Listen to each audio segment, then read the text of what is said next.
Alright, so the cabinet is ready for paint. I'm going to follow the instructions per the can. They actually don't say to prime with a specific primer. It says to use the can as primer because this is deck and porch paint. Now, I'm not quite sure what will happen, but you know what? This is what it is for you guys to find out. So, we've got the front masked off. We're going to go ahead and start getting the paint ready and painting it. I'm not quite sure how I'm going to thin it yet, but we will figure that out, and I'll let you know what I do after I do it because I'm kind of slow sometimes. Anyway, I'm outside because with the air compressor in the bushes, because when the air compressor's inside, it wakes the baby when they're napping. So we're outside today, which is fine. This is not the ideal conditions, but you know what? We're gonna make do with what we got. So I've mixed the paint. I've put about less than an ounce or so of Floetrol in. I started with 10 ounces of paint, and I'll just kind of show you what it looks like when I'm starting. And I added about 5 to 6 ounces of water to thin it out. And I'm not quite sure. We'll test it, and if it's good, we'll spray it. And if it's not, well, we'll thin it out or thicken it up. The key is to make sure it flows through the gun. I think they say you want the consistency of milk, which this is kind of like milk, maybe buttermilk or cream, but I'm not quite sure. I don't want to thin it too much, but we'll see how it goes. We'll start from there. So those are my test patterns where I test to make sure everything's good. I think it's okay. So we're going to set up and we'll spray this side of the cabinet, and hopefully it goes okay. So let me get situated here and we'll set up and go. Let's see where I can put the camera so we don't get any overspray on it.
Alright, so I've done 2 coats of this red on the outside. You know, painting outside isn't as bad as they say it is. Definitely speeds up drying times, maybe faster than they should. But overall, not horrible. I didn't paint the back, by the way. I'm just leaving it. It's like you almost can't tell when you look at them side by side. Like, this part here is new paint, and that's old on the inside there. But this is looking alright. I'm going to do another coat, maybe 4 coats total, I'm not sure. I've never painted wood before, but this is an interesting experience because you can see the wood grain through it still. And I think you could, with other, cabinets that have been painted just straight on top of wood, but I'm liking how this is coming out so far. So maybe another coat, and that'll wrap it up, and hopefully we're done, but this is looking pretty nice. Let me back up and see if we can get it all in the shot there. Alright. Not too bad. The one problem is wind blowing that masking off. Had to kind of stop and fix that several times. Right down there in the bottom corner. Oh well. It'll be fine. So there's 3 coats of that Tutankham red on here. I would say it looks pretty good. I'm happy with it. 3 coats I think does the trick. I think anything else would probably be overkill, but wouldn't hurt. We didn't spray the back. We left that the way it is. Watch out, I keep tripping over these rocks. They used to hold the sheet down, keep the grass from turning red. And yeah, tape's starting to fall off because of the wind and because it's outside. Now the only issue you have when you're working outside is you get bugs. I'm gonna leave that one there, and that one they can talk to each other and say, hey, you idiot, the paint was wet. But that is one downfall, so I'm just gonna wait and let the paint dry a little bit more. It's dry enough right now. That bug's walking all over it, no problem. We'll let the paint dry and we'll knock that guy off, and the legs will come right out. But sorry, buddy. That's the way it is. There you go. Yeah, it turns out pretty nice. I like it. I don't know if I'm a fan of the original red, but it's definitely looking good and drying quick. So one thing I like to do, just to show you guys how I check to make sure the paint is dry, I spray a test pattern over here every time. That way I can come over, I can run my hand along it. And if I can do that and nothing comes up, it doesn't smudge or anything, it's dry. It's ready to do the next thing. But I'm gonna let that dry just a little bit more, and we'll get it back in the garage. Alright, so I'm done painting. We've got the Tutankham red on here, as well as the black. I didn't show you spraying the black, but it's a good thing I didn't. I'm not really happy with how the black came out, but I'm gonna be able to fix it, I think. But let's take a quick look at the side here. It looks great. I'm really happy with how it turned out. You can still see some wood grain through it. You can even see the serial number right there. This is all sprayed on. At first I wasn't sure if you should be able to see wood grain in certain light, and I think you are. The only way I can tell is like when I look at other panels with actual wood on them, like the back panel, and you can see the wood grain through it.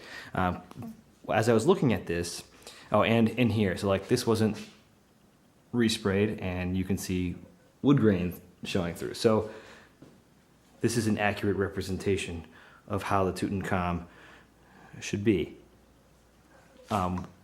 One thing that happened with the black though is the spots that I sanded nice and smooth, they ended up not staying smooth. Let me show you that. Let me turn this into the light. So here's the other side. So if you look here, you guys can probably already see as I get closer.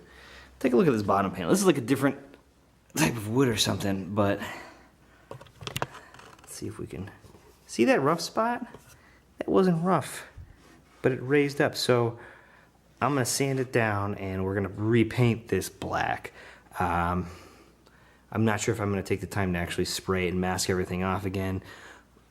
What I think I might do is use Floetrol in my latex paint, because that's what I've got to use, or go get an oil-based black and see if it makes a difference.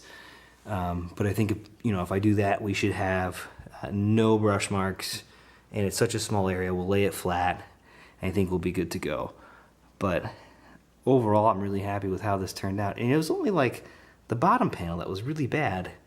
Even when I sanded the top part, because that was MDF, it didn't do that. So it is what it is. There are some scratches that ended up showing up through, but you know what, that gives it some character. It shouldn't be perfect. But this bottom panel is gonna drive me crazy. See how you see that? Right there? That shouldn't be there. But all right, there you go. So here it is, all painted. Next thing to do, so we'll fix that bottom panel and put on some side art and T-molding. I like to get T-molding on as soon as possible. Help protect those edges.